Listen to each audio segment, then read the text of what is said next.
آج Peshawar high court کا فیصلہ آ گیا اور اس کے مطابق گورنر خیبر پختونخوا کو پابند کیا گیا ہے کہ وہ کل 4 بجے تک سہیل آفریدی صاحب سے حلف لیں۔ اب گورنر صاحب بھی تیار ہو گئے ہیں اور وہ باقاعدہ پشاور پہنچ بھی چکے ہیں، کل حلف برداری بھی ہو جائے گی۔ لیکن یہاں پہ ایک بڑا سوال یہ پیدا ہوتا ہے کہ کیا اپوزیشن، خیبر پختونخوا کی اپوزیشن اسے ایکسیپٹ کر لے گی یا نہیں کرے گی؟ اور اس کے ساتھ ساتھ ریاست نے اپنا بیانیہ دیا تھا سہیل آفریدی صاحب کے خلاف، کیا ریاست اس فیصلے کو قبول کر لے گی؟ ایک بڑا سوال ہے جو ظاہر ہے آج کے شو میں ہم ڈسکس کریں گے۔ اور اس کے ساتھ ساتھ میاں شواشی صاحب کی شرم الشیخ کے اندر جو تقریر تھی ڈونلڈ ٹرمپ کو ساتھ کھڑا کر کے، اس نے بڑا تہلکہ مچایا ہوا ہے۔ پاکستان کے اندر بھی بہت سارے لوگ اس پہ خوش ہیں اور باہر میڈیا بھی اس کو بہت زیادہ کوریج دے رہا ہے۔ تو کیا کل کا میچ شواشی صاحب نے جیت لیا تھا؟ یہ بھی آج کا شو ہوگا ہمارا، آج کے شو میں ہم یہ بھی ڈسکس کریں گے۔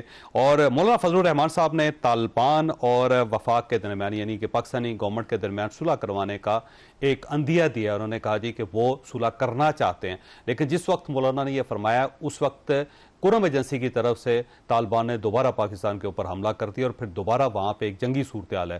تو کیا واقعی مولانا فضل الرحمان صاحب سیریس ہیں؟ وہ صلح کروا سکتے ہیں طالبان کی ریاست پاکستان کے ساتھ؟ یہ بھی آج کا ایشو ہوگا۔ ہمارے ساتھ تشریف رکھتے ہیں نعیم حیدر پنجوتا صاحب، پاکستان تحریک انصاف کے ساتھ ان کا تعلق ہے اور اس لاء کمیٹی کا حصہ ہیں جس نے پشاور ہائی کورٹ سے رابطہ کیا تھا۔ ان کے ساتھ بیرسٹر دانیال چودھری صاحب ہیں، پاکستان مسلم لیگ نون کے ساتھ ان کا تعلق ہے، اور مولانا ضیاء الرحمان صاحب نے ہمیں جوائن کیا، JUI کے ساتھ ان کا تعلق ہے۔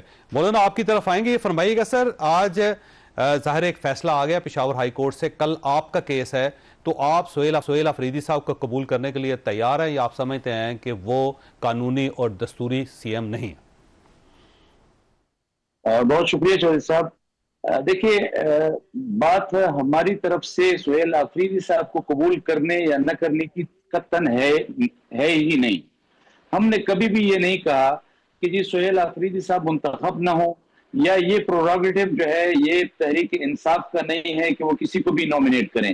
ریاست کا اگر کوئی بیانیہ ہے، حکومت کا اگر ان کے حوالے سے کوئی تحفظات ہیں، وہ اپنی جگہ پہ اس کا وہ جواب دیں گے۔ ہمارا بہت سادہ سا مقدمہ ہے اور ہم نے ان کو یہ کہا ہے کہ میں جمعیت علماء اسلام کے کارکن کی حیثیت سے اتنا مطالبہ کرتا ہوں کہ ہمارے 18 ووٹ ہیں، 18 ووٹ اگر میں اپنے ایک کینڈیڈیٹ کے لیے مانگ رہا ہوں یا وہ میں لینا چاہتا ہوں تو میں ایک آئینی پروسیس کے ذریعے لینا چاہتا ہوں، میں ایک لیجیٹیمیٹ پروسیس کے تحت اس کو لینا چاہتا ہوں، میں اس کو انلیجیٹیمیٹ پروسیس کے ذریعے نہیں لینا چاہتا۔ یہی ایک پٹیشن لے کر ہم پشاور ہائی کورٹ میں گئے ہیں۔ آج کا جو آرڈر ہے وہ وکلاء بیٹھے ہیں، وہ بہتر اس پہ وہ دے سکتے ہیں، لیکن میں ایک طالب علم ہوں۔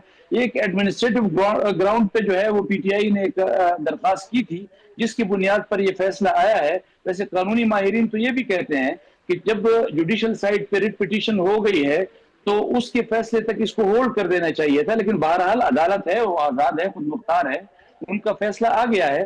تو کل ہم انہی گراؤنڈز پر جو ہے وہ لے کر گئے ہیں پشاور ہائی کورٹ میں کہ جی ہمارا استحقاق جمہوری اور سیاسی ہے کہ ہم نے اپنے ووٹ لینے ہیں، اپنے کینڈیڈیٹ کے لیے یہ ووٹ ہیں ہمارے، ہمیں کسی کے مینڈیٹ سے کوئی لینا دینا نہیں ہے۔ لیکن دو سوال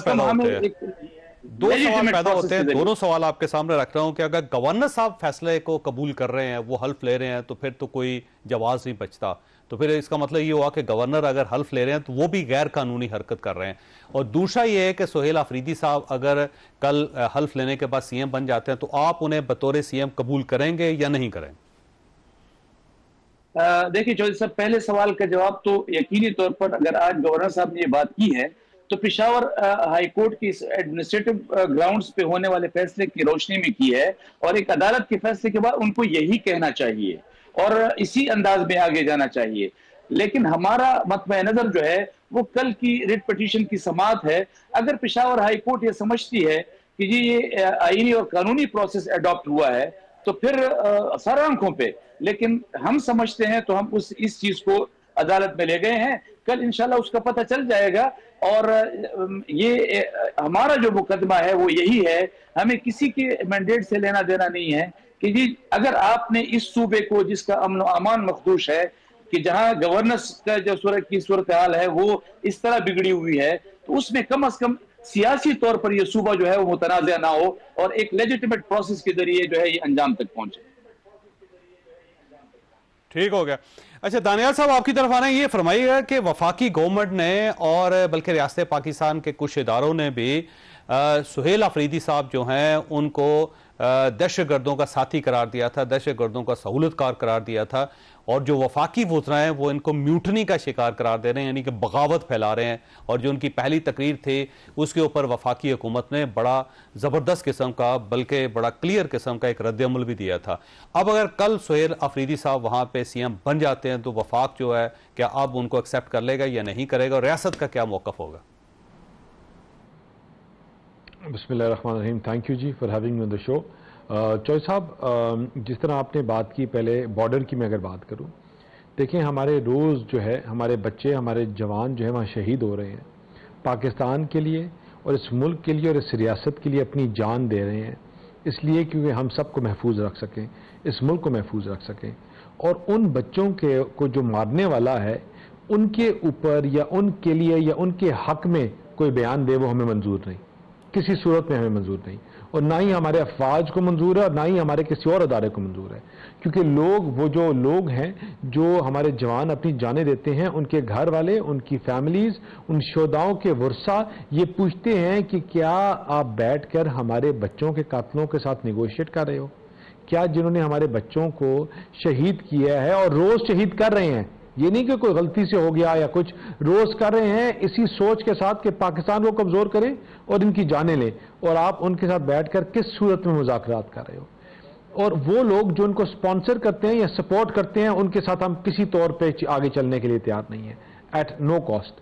جو سہیل آفریدی صاحب کی سٹیٹمنٹس تھی، جو ان کے بیانات تھے، جو اس سے پہلے بھی تھے، وہ بڑے سخت تھے اور غلط تھے. They are not acceptable, they will not be accepted at any cost. کہ جو بیان ہمارے شہداؤں کے جو ان کا سٹیچر ہے اس کو سبوٹاج کرے، جو ہمارے شہداؤں کو سبوٹاج کرے، وہ ہمیں منظور نہیں ہے. ٹھیک ہے، تو اس کا مطلب ہے وفاق پھر ایک چیف منسٹر کو تسلیم نہیں کرے گا، اور اب اگر وفاق چیف منسٹر کو تسلیم نہیں کرتا تو وفاق تو پھر ٹوٹ جائے گا، کیونکہ یہ ملک جو ہے 4 صوبوں اور 2 اکائیوں پہ مشتمل ہے، اور اگر ایک صوبہ وفاق کو قبول ہی نہیں ہے، یعنی اس کا سی ایم قبول ہی نہیں ہے اور اکثریت سے وہ الیکٹ ہوئے ہیں، تو پھر تو اس کا مطلب وفاق کے توڑنے کے لیے آپ نے ایک بنیاد رکھتی. پھر دیکھیں ہمیں کسی آئینی پوزیشن میں کوئی بیٹھا ہوا بندہ جو ہے، جو فار ایگزامپل چیف منسٹر ہے، ہمارا جو ایشو ہے وہ کسی بندے کے ساتھ نہیں ہے، اس بندے کی سٹیٹمنٹس کے ساتھ ہے. اور وفاق جو ہے جب تک کر سکے ان کی ان سٹیٹمنٹس کو کورٹ آف لاء میں یا جہاں ریلیونٹ جگہ ہیں اس کے اوپر اس کو فائٹ بھی کرے گا، لے کے بھی جائے گا. لیکن جہاں تک آئینی پوزیشن ہے چیف منسٹر کی، اس کو تو کوئی ڈینائی نہیں کر سکتا نا. یہ کسی صوبے کے جماعت کے لوگوں نے کسی کو چوز کیا، اس کو بھی ڈینائی نہیں کر سکتا. لیکن جو لوگ ایسی سٹیٹمنٹ دیتے ہیں وہ ایسی پوزیشن میں بیٹھنے کے قابل نہیں ہیں، وہ ایسی پوزیشن میں ان کو نہیں بٹھانا چاہیے. اور خاص طور پہ اس ٹائم پر جب ملک کو اکٹھے ہونے کی ضرورت ہے، ایک آواز بننے کی ضرورت ہے، دہشت گردی کے خلاف اکٹھے ہو کر قوم کی آواز بننے کی ضرورت ہے. اس ٹائم پر ایسی آواز آنا جو پاکستان کے لیے نہیں دہشت گردوں کی فیور میں ہے، ایسا بندہ is not even eligible to be a member provincial assembly. تو ٹھیک ہے، we will see what role اور what we want to do and how we want to take it forward. لیکن ایز آف ناؤ جو chief minister کی آئینی position ہے اور اس پوزیشن میں کون بیٹھتا ہے اس کو تو we will have to go with it. اچھا نعیم صاحب، یہ صورتحال آپ کے سامنے، اپوزیشن نہیں مان رہی ان کو، دوسرا وفاق بھی ان کو تسلیم نہیں کر رہا، تو ایک سی ایم وفاق کے بغیر، اپوزیشن کے بغیر، اسٹیٹ کی رضامندی کے بغیر کیسے اپنا صوبہ چلا سکے گا؟ بہت شکریہ، بڑی نوازش، آپ نے موقع دیا جو چوہے صاحب. دیکھیں پہلی بات یہ ہے کہ ریاست اس کو اگر آپ آئین کے مطابق پڑھیں تو اس کا مطلب یہ ہے کہ آپ کی وفاقی حکومت، آپ کی صوبائی حکومتیں، عوام، ریاست، تو اس کا میننگ واضح وہاں پر ہے. تو اس کے مطابق اگر دیکھا جائے تو خیبر پختونخوا کی عوام نے فیصلہ کیا پی ٹی آئی کے حق میں، عمران خان کے حق میں، عمران خان کو مینڈیٹ دیا کہ اس صوبے کا فیصلہ آپ ہے، ہمارا فیصلہ آپ ہیں، تو لہٰذا آپ کی حکومت بنے. اب جس کی حکومت بنتی ہے یا جس کو ووٹ ملتا ہے اس نے اپنے وہاں دیکھنا ہے نا کہ کس کو چیف منسٹر لگانا ہے، کس کو ہٹانا ہے، کون وزیر ہوگا، کون مشیر ہوگا، کیسے معاملات کو چلانا ہے، وہاں کی پالیسی کیا ہوگی. دیکھیں اس وقت صوبہ جو ہے وہ دہشت گردی کی شدید لپیٹ کے اندر ہے، اور وہاں کی عوام، جس طرح ہمارے نوجوان فوج کے اور جس طرح پولیس کے اور اس کے ساتھ ساتھ وہاں کی جو عوام ہے خیبر پختونخوا کے لوگ جو ہیں جس طرح وہ شہادتیں ان کی ہو رہی ہیں، تو ایسے سارے ماحول کے اندر آپ نے دیکھنا ہے کہ آپ کی پالیسی اگر آج سے 2000 لگا لیں کہ 18 کے بعد ایسی تھی، یعنی عمران خان کی حکومت میں جس سے امن آ گیا تھا، تو آپ کو وہی پالیسی اڈاپٹ کی رکھنی چاہیے تھی، اس پالیسی کو بدلنا نہیں چاہیے تھا۔ آج اگر مولانا صاحب بات کر رہے ہیں کہ میں چاہتا ہوں کہ دونوں جو ہیں وہ پاکستان اور افغانستان کے درمیان جو ہے مذاکرات ہوں اور بات چیت، لیکن مولانا مذاکرات کر نہیں رہے، مشورہ دے رہے ہیں۔ آپ بھی مشورہ دے سکتے ہیں لیکن آپ ڈائلاگ سٹارٹ نہیں کر سکتے۔ دیکھیں اگر وہ کر رہے ہیں تو کیا وہ بھی دہشت گرد ہیں؟ نمبر 1۔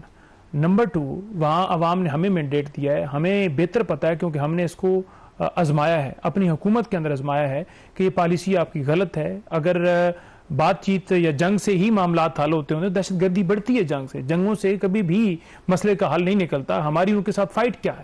ہماری فائٹ یہی ہے نا، ہم یہ کہہ رہے ہیں کہ ہمارے ملک کے اندر دہشت گردی ہو رہی ہے، آپ کی سرزمین استعمال ہو رہی ہے، اور وہ انڈیا چلے گئے اور جا کے کہا انہوں نے کہ کشمیر جو ہے وہ انڈیا کا ہے، انہوں نے اپنی پالیسی دے دی۔ دیکھیں انہوں نے کہا ہے کشمیر انڈیا کا ہے، تو اس پالیسی سے ہمیں اختلاف ہے۔ ہمیں اپنے انٹرنل معاملات کے اندر نہیں چاہیے کہ وہ انٹرفیئرنس کرے۔ ہم چاہتے ہیں کہ ہمارا ملک کے اندر امن ہو، اس کے لیے ضروری یہ ہے کہ اگر افغان کی سرزمین استعمال ہو رہی ہے تو اس سرزمین کو روکنے کے لیے وہاں کی 4 سال مذاکرات ہوتے رہے۔ میں وہی کہہ رہا ہوں نا کہ 23واں آپریشن ہے، ختم ہو گئے ہمارے دور حکومت کے اندر۔ نہیں مان رہے وہ یہاں پہ وزیر خارجہ گئے 3 مرتبہ وہاں۔ نہیں وزیر خارجہ نے کون سی ایفرٹ کی ہے؟ دکھائیں کیا وہاں پر چائنا لے کے گئے، نہیں دکھائیں بات کیا ہوئی ہے، بات کیا ہوئی ہے، کیا طے ہوا ہے؟ دیکھیں کون سمجھتا ہے کہ ہم آپ کو دھکے مار کے افغانی کو نکالیں گے؟ افغانستان نے اناؤنسمنٹ کی ہے چائنا نہیں نہیں دیکھیں کی ہے تو اس کو آگے کیوں نہیں لے کر بڑھایا گیا؟ ٹھیک ہے، جب وہاں سے موقف آ رہا ہے کہ ہم بات چیت کرنا چاہتے ہیں تو ہماری طرف سے ایسی پالیسی کیوں؟ آپ دیکھیں اسرائیل اور فلسطین، ٹھیک ہے جی، ان کا امن معاہدہ ہوا ہے نا آخرکار۔ نہیں صاحب، اگر یہاں پہ دہشت گردی ہو رہی ہے اس میں سے افغان نکل رہے ہیں تو پاکستان کو کیا کرنا چاہیے؟ ہمارا کبھی موقف ہوتا ہے کہ افغان حکومت انوالو ہے، ہمارا کبھی موقف ہوتا ہے کہ پاکستان میں رہنے والے افغانی جو ہیں وہ انوالو ہیں۔ ہم نے دھکے مار کے بھی دیکھ لیا، ہم نے ان کی وہاں اٹیک کر کے بھی دیکھ لیا، دیکھیں ہم نے آپریشنز کر کے بھی دیکھ لیا، کتنے ہزار آپریشنز ہوئے انٹیلیجنس بیس اور بڑے آپریشن۔ کیا دہشت گردی کنٹرول ہوئی آپ کی پالیسی سے؟ پالیسی کیا تھی جو عمران خان کی تھی؟ وہ کیا پالیسی تھی کہ بات چیت سے معاملے کا اگر سرزمین ان کی استعمال ہو تو وہاں کی حکومت وہ بہتر طریقے سے وہاں لوگوں کو کیسے انہوں نے کرنا ہے، کس کس جگہ پر ہیں، آپ کو ہیلپ کرنا ہے، تب آپ مطلب بلا جواز وہاں آبادی بھی ہے، آپ ادھر سے ہٹ کریں گے تو جنگ بڑھے گی نا، تو جنگ مسئلے کا حل نہیں ہے۔ ہم چاہتے ہیں کہ 23 بندے مر گئے ہیں، ہمارے شہید ہو گئے ہیں، ہم اپنے شہیدوں جتنا ہمیں دو کیا ہم انڈیا کے یا پاکستان کی پالیسی ہماری غلط ہے؟ عمران خان کو لوگ 8 فروری کو ریجیکٹ کر دیں۔ میں آپ کے پاس ایک سوال چھوڑ کے جاتا ہوں، آپ ہی کی طرف آؤں گا، اور سوال بڑا ہی سادہ ہے کہ کچھ وفاق کی ڈومین ہے، کچھ صوبے کی ڈومین ہے۔ مثلا وفاق نے سفارتکاری جو ہے خارجہ امور وفاق کے پاس ہے، ٹیکس سسٹم جو ہے نا وہ وفاق کے پاس ہے، ڈیفنس جو ہے وہ وفاق کے پاس ہے۔ اب اگر آپ پاکستان کے ڈیفنس سے مطمئن نہیں ہیں تو پھر کرنسی بھی اپنی بنا لیں، اس کے علاوہ تو پھر آپ کے پاس آپشن ہی کوئی نہیں بچتا نا جی۔ آپ سفارتکاری بھی اپنی کرنا چاہتے ہیں، آپ کو یہ FBR کا سسٹم بھی پسند نہیں ہے، آپ کو افواج پاکستان کے آپریشن بھی پسند نہیں، تو اس کا پھر کیا مطلب ہے؟ سارے کام خود کریں گے۔ چھوٹی سی بریک کو دوبارہ